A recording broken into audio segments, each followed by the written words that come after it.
Love conflicts with our ability to truly be ourselves and exist as a single being, for we no longer concentrate on being ourselves, but rather being who we are to our partner.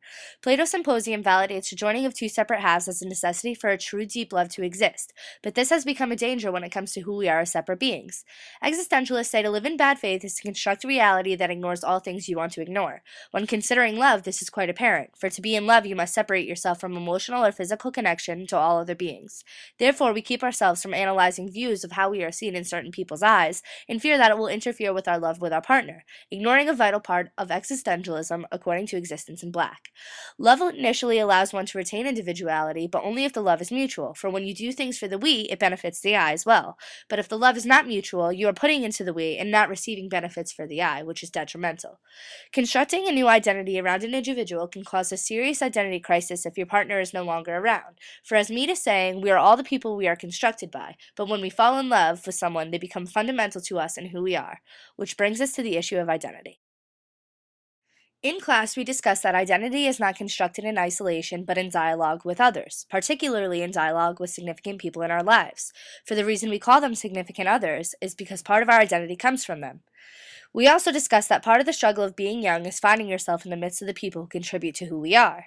This leads us to the question of, is identity how we perceive ourselves, how we are perceived, or both? And if these things counteract, then what? Gordon's piece says that these are mixed in, and although all of these things, according to Gordon, mean we are conscious, they are limiting our ability to exist. You cannot be who you are under the constant fear of being seen by others.